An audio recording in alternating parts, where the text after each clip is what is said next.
আমি বিটিসি নিৰ্বাচনত ৰাজ্যৰ দলৰ পৰা কেৱল 4খন আসনত এতিয়ালৈকে প্ৰতিদ্বন্দ্বিতাৰ সিদ্ধান্ত লৈছো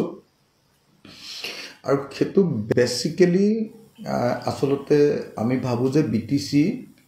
আসলতে বিটিএজিৰ যি দুটা দল বিপিএফ আৰু ইউপিপিএল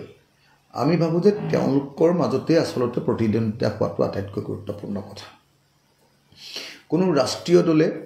যাতে বিটিসিৰ ক্ষমতা লৈ নলয় আৰু যদি ৰাষ্ট্ৰীয় দলৰ হাতলৈ বিটিসিৰ ক্ষমতা যায়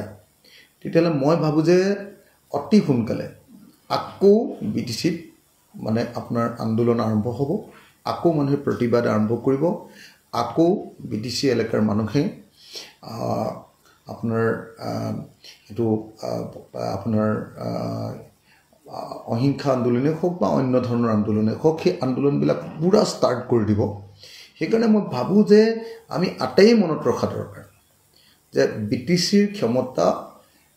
বিটিসিৰ ভিতৰত থকা বিটিএডিৰ ভিতৰত থকা যিকেইটা স্থানীয় আঞ্চলিক ৰাজনৈতিক দল বিশেষভাৱে বিপিএফ আৰু ইউপিপিএল তেওঁলোকৰ ভিতৰতে ক্ষমতা থকা দৰকাৰ তাৰ বিপৰীতে আজি আমি দেখিছো যে বিটিএডি আপোনাৰ চলে বলে কৌশলে বিভিন্ন ধৰণৰ কাৰ্যজি কৰাই আপোনাৰ বিটিএডিৰ স্থানীয় আঞ্চলিক দলগিতাক মাজত বিভাজন আনি তেওঁলোকক হলঠেকত পেলাই তেওঁলোকক ব্ল্যাকমেইল কৰি বিজেপিয়ে তাত আসলতে যি ধৰণে কব্জা কৰিব খুজিছে ক্ষমতা কব্জা কৰিব খুজিছে মই ভাবো যে এটো এটা সুদূৰ প্ৰসাৰী কুপ্ৰভাৱ এটা পেলাব সুদূৰ প্ৰসাৰী কুপ্ৰভাৱ এটা পেলাব সেইকাৰণে কোনো দলে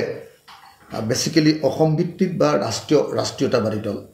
সমগ্ৰ অসমত কাম কৰি থকা আঞ্চলিক দল অথবা ৰাষ্ট্ৰীয়তাবাদী দলে কোনো পদ্ধতি কেতিয়াও মই নাভাবো যে আসলতে বিটিএডিত মানে পুৰা মানে বিটিএডিৰ ৰাজনৈতিক দলবিলাকক অস্বীকাৰ কৰি তেওঁলোকৰ হাতৰ পৰা ক্ষমতা কাঢ়ি আনিবলৈ চেষ্টা কৰা উচিত সেইকাৰণে মই ভাবো যে বিজেপি বা কংগ্ৰেছে আটাইবিলাক আসলতে সিটতে আসলতে নিৰ্বাচনত প্ৰতিদ্বন্দ্বিতা কৰাটো এটা মই কেতিয়াও নাভাবো যে এটো বৰ উচিত কাম হৈছে নাম্বাৰ 1 বেসিক্যালি বিপিএফ বা ইউপিপিএলক তাত ৰাজনীতি কৰিবলৈ দিয়া উচিত কিন্তু যি আগ্ৰাখী ধৰণে ধনবল বাহুবল আৰু ক্ষমতা প্ৰয়োগ কৰি বিটিএডি তেতিয়া বিজেপি হুমাবলৈ চেষ্টা কৰিছে আৰু সকলো ধৰণৰ মিছা খসা কাৰসাজিৰে হিমন্ত বিশ্ব শৰ্মাই তাত ৰাজনীতিক হস্তক্ষেপ কৰিব কৈছে সেইটো দুৰ্ভাগ্যজনক বুলি মই ভাবো দ্বিতীয়তে কংগ্ৰেছ দলেও আটাইকিটা সমষ্টিতে প্ৰতিদ্বন্দ্বিতা কৰাটো মই ভাবো যে এটোও বিশেষভাৱে আসলতে বিজেপিকে সহায় কৰিব আলটিমেটলি আটাইবিলাক দলত যদি আটাইবিলাক সমষ্টিত যদি কংগ্ৰেছ দলে প্ৰতিদ্বন্দ্বিতা কৰে তেতিয়ালে হেতুৱে আলটিমেটলি কি হ'ব যে বিপিএফ বা যিবিলাক আমাৰ স্থানীয় দল সেই দলবিলাকৰ ভোটবিলাক বিভাজন কৰিব আৰু এটোৱে বেসিক্যালি বিজেপিক ভোট নিদিয়া যিসকল মানুহ আছে বিজেপিক ভোট নিদিয়া মানুহৰ আপোনাৰ যেটো বিভাজন সেই বিভাজনটো আনিব আৰু সেইকাৰণে মই ভাবো যে কংগ্ৰেছ দলে আটাইকিটা সমষ্টিতে নিৰ্বাচনত অৱতীৰ্ণ হোৱাটো উচিত নহয় আৰু সেইকাৰণে মই দুইটা কথা কৈছো একেলগতে যে বিজেপিয়ে আগ্ৰাখী ধৰণে চলে বলে কৌশলেৰে ক্ষমতা প্ৰয়োগ কৰি বুদ্ধি প্ৰয়োগ কৰি বড়ো ৰাজ্যৰ মাজত বিভাজন আনি আৰু বড়ো অনাবড়ো পলিটিক্স কৰি 2 নম্বৰী পলিটিক্স কৰি টকা ঢালি যি ধৰণে এটা হিমন্ত বিশ্ব শৰ্মাই বিটিএডিত পলিটিক্স কৰিব কৈছে এটোৱে সুদূৰ প্ৰসাৰী কুপ্ৰভাৱ পেলাব বিটিএডি এলেকাত আকৌ বড়ো জনগণ বিদ্ৰোহী হৈ উঠিব আকৌ তেওঁলোকৰ মাজত অসন্তুষ্টি বৃদ্ধি পাব আৰু কংগ্ৰেছ দলে যি ধৰণে আটাইবিলাক আসনতে আসলতে প্ৰতিদ্বন্দ্বিতা কৰিব কৈছে এটোৱে আকৌ বিজেপিক এখন বেছি লাভ কৰাৰ ক্ষেত্ৰত অধিক আসন লাভ কৰাৰ ক্ষেত্ৰত সুপ্ৰভাৱ পেলাব ইতিবাচক প্ৰভাৱ পেলাব আৰু সেইকাৰণে মই ভাবো যে কংগ্ৰেছেও কথাটো পুনৰ বিবেচনা কৰি চোৱা দৰকাৰ আটাইবিলাক আসনতে নিৰ্বাচনত প্ৰতিনিধিত্ব কৰা হয়নে উচিত নে অনুচিত এটো কথা তেখেতসকলে হেৰি কৰি চোৱা দৰকাৰ আৰু বিজেপিক আমি সকলোৱে মিলি বিটিএডিত আসলতে প্ৰতিৰোধ কৰিবৰ কাৰণে তেওঁলোকৰ আগ্ৰাখী সাম্প্ৰদায়িক নীতিক প্ৰতিৰোধ কৰিবৰ কাৰণে চেষ্টা কৰা উচিত কাইলৈ যদি কেনেবাকৈ BTC এলেকাত বা BTAD এলেকাত যদি বিজেপি কেনেবাকৈ ক্ষমতালৈ আহে তেতিয়াহ'লে তাত আকৌ হিন্দু মুছলমানৰ সংঘাত লগাব তেওঁলোকে আজিৰ দিনটোত প্ৰমিনেণ্টলি বড়োসকলৰ যি ৰাজনীতি বড়োসকলে ক্ষমতাত লাভৰ যি ৰাজনীতি সেই ৰাজনীতিৰ পৰা আকৌ আঁতৰি আহিব আজিৰ দিনটোত আপোনালোকে চাগে সকলোৱে জানে যে দিলীপ শইকীয়াই 6 শিডিউল এলেকাৰ বিষয়ে কৰা বিপৰীত মন্তব্যৰ কাৰণে বড়ো জনগণ বিৰোধী মন্তব্য কৰাৰ কাৰণে বড়ো মানুহবিলাক ইতিমধ্যে বিজেপিৰ পৰা আঁতৰি গৈছে গতিকে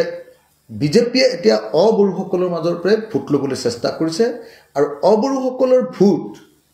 যদি বড়োসকলৰ ৰাজনৈতিক দল কাৰোলৈ নাযায় সেইটো যদি এটা অংশ বিজেপিয়ে লয় আৰু এটা অংশ যদি কংগ্ৰেছে লয় তেতিয়াহ'লে মই ভাবোঁ যে এইটো একেবাৰে ভাল কথা নহ'ব তাৰ স্থায়ী শান্তিৰ কাৰণে মানুহৰ মাজত থকা আপোনাৰ সমন্বয়ৰ কাৰণে একতাৰ কাৰণে আৰু BTADৰ প্ৰগতিৰ কাৰণে সেইটো বৰ বেয়া কথা হ'ব সেইকাৰণে মই ভাবোঁ যে সকলোৱে কথাটো চিন্তা কৰে BTADত যাতে BPF বা UPPLহে ক্ষমতা দখল কৰিব পাৰে তাৰ কাৰণে আমি মানে বেছি প্ৰায়ৰিটি দিয়া দৰকাৰ আৰু ৰাজনৈতিক দলবিলাকে বাকী যিবিলাক নেশ্যনেল ৰাজনৈতিক দল আছে আৰু আমাৰ আঞ্চলিক ৰাজনৈতিক দল আছে অসম ভিত্তিক আঞ্চলিক ৰাজনৈতিক দল তেওঁলোকে ইছ্যুজবিলাক ক'বৰ কাৰণে বিষয়বিলাক ক'বৰ কাৰণে আৰু সমগ্ৰ অসমৰ মানুহবিলাকৰ বা ভাৰতীয় মানুহবিলাকৰ ইছ্যুজবিলাকে যাতে কোনোপধ্যেই মাৰ নাখায় তাৰ কাৰণেহে আচলতে এটা ৰাজনীতি কৰা দৰকাৰ ইয়াৰ বিপৰীতে বড়োসকলৰ হাতৰ পৰা ক্ষমতা যদি কাঢ়ি আনো তেতিয়াহ'লে এইটোৱে আকৌ ডাঙৰ কুপ্ৰভাৱ পেলাব আৰু বড়োসকলৰ আন্দোলন পুনৰ আৰম্ভ হ'ব বুলি মই ভাবোঁ ৰাইজৰ দলে যিহেতু 4খন আসনৰ প্ৰতিদ্বন্দ্বিতা কৰিব কেইখন আসন পামতো আমি নাজানো আৰু আসন পাম এইটো ইচ্ছাক লৈ আমি আচলতে তাত ইলেকশ্যন খেলা নাই ডেফিনেটলি চাগে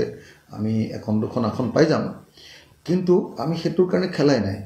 BTAD এলেকাত আমাৰ ৰাজনীতিৰ বিষয়ে প্ৰচাৰ কৰিবৰ কাৰণে অসমখনৰ প্ৰকৃত অৰ্থনৈতিক পৰিৱৰ্তন মানুহৰ সামাজিক ৰাজনৈতিক পৰিৱৰ্তন কেনেকৈ আহিব সেই আদৰ্শ প্ৰচাৰ কৰিবৰ কাৰণেহে আমি BTAD এলেকাত এবাৰ নিৰ্বাচন খেলিবলৈ আগবাঢ়িছোঁ বড়ো ৰাইজৰ মাজত আৰু BTAD এলেকাত থকা আন জনগোষ্ঠীৰ লোকসকলৰ মাজত আচলতে অসমৰ জনগণৰ পৰিৱৰ্তন বা প্ৰকৃত ৰূপান্তৰ কেনেকৈ সম্ভৱ তাক ব্যাপক ৰূপত প্ৰচাৰ কৰিবলৈ আৰু ভৱিষ্যত অসমৰ আধাৰশিলা আচলতে কেনেকৈ স্থাপন হ'ব এই সম্পৰ্কে মানুহৰ মাজত এটা তাত্ত্বিক